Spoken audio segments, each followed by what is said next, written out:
Hi guys.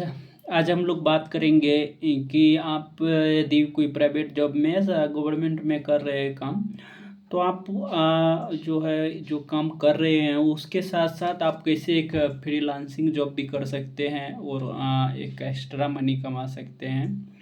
तो इसी के बारे में हम लोग बात करेंगे। तो जैसे कि आप यदि एक डिजाइनर है या एक प्रोग्रामर है, सॉफ्टवेयर इंजीनियर है, तो आप ग्राफिक डिजाइनर है, तो इस फील्ड में जो है आप जो अपना जॉब है उसके साथ साथ आप जो अल्टरनेटिव टाइम में जो है आप फ्रीलांसिंग कर सकते हैं। तो इसके लिए कुछ दो तीन सॉफ्टवेयर है जो कि मैं जानता हूँ। एक है अपवर्क, और उसके बाद जो है आपको मिल जाएंगे एक दो फाइवर फाइबर है, उसके बाद कैनवास, ये सभी है। तो इसके लिए जो है क्या है होगा आपको, जैसे भी आप फ्रीलांसिंग जॉब कर रहे हैं तो उसके लिए आपको जो है लैपटॉप होना ज़रूरी है, क्योंकि उसी पे आपको वर्क करके देना है।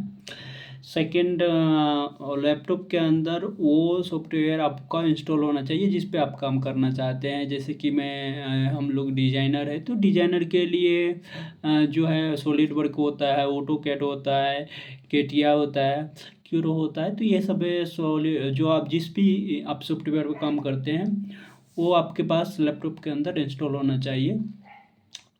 कोई प्रेजेंटेशन बनाता है तो उसके लिए पावर पॉइंट होना चाहिए, अपना लैपटॉप में होता ही है, ये होनी चाहिए। उसके बाद हम अपवर्क ऐप को आपको डाउनलोड करना है। उसके साथ साथ उस पर जो है एक अच्छा प्रोफाइल आप बनाइए। उस पर जो है आप अपना पूरा डिटेल्स अच्छे से सबमिट कीजिए। साथ ही जैसे आप अच्छे से प्रोफाइल बनाएं तो उसके साथ साथ जो है आपको जो है बराबर जो उस पर ऑनलाइन रहना पड़ेगा। यदि ऑनलाइन आप बराबर नहीं रहते हैं, या 1 महीने 2 महीने पे एक बार खोल के चेक कर रहे हैं, प्रपोजल सबमिट कर रहे हैं, तो उसमें क्या होता है कि जो आप प्रपोजल आपको आएंगे, जो भी जॉब आएंगे, वो आपका जो सिमिलर वर्क दिए हैं उसमें की स्किल दिए हैं उसके सिमिलर जॉब नहीं आएंगे, वो थोड़ा डिफरेंट आएंगे। इसलिए आप यदि डेली ऑनलाइन रहते हैं तो आपको जो आपका स्किल है उसके सिमिलरली जॉब उस पे मिलेंगे।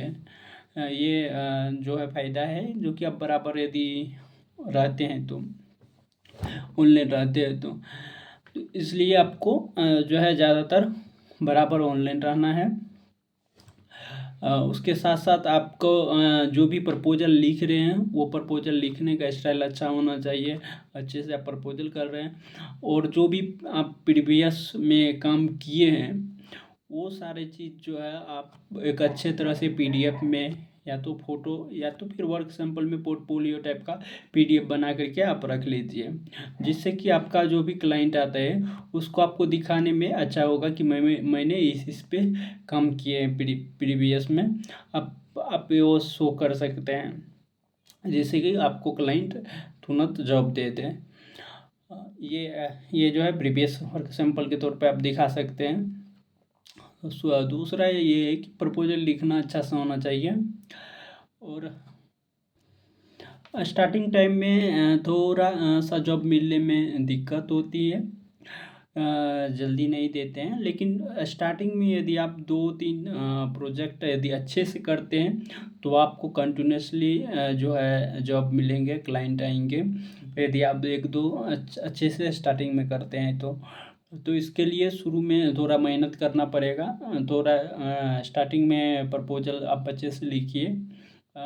इसके लिए आप नहीं, आपको यदि इंग्लिश अच्छा है, नहीं लिख सकते अच्छे तरह, तो एआई टूल का यूज कीजिए।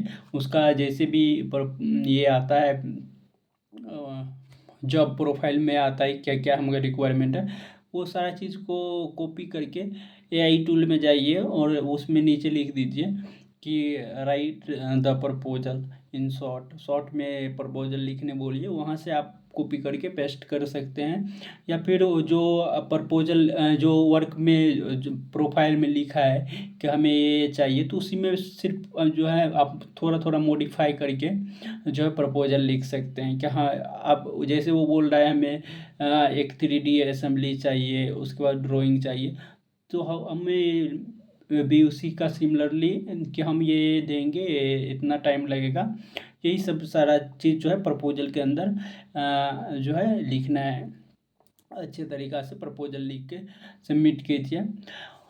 उसके बाद जो है सबसे बेसिक ये होता है कि आप जो है अपवर्क या इस पे जो होता है उस पे ये होता है कि ज़्यादातर जो जॉब आते हैं उसका जो है आपका प्रीवियस जॉब जो किए हैं उससे सिमिलर होना चाहिए, सिमिलर स्किल का।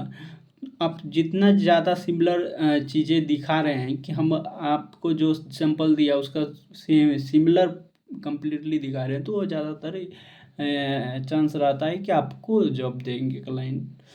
तो आगे और इसके बारे में बताएंगे नेक्स्ट वीडियो में। ठीक है, तब तक के लिए टाटा बाय बाय।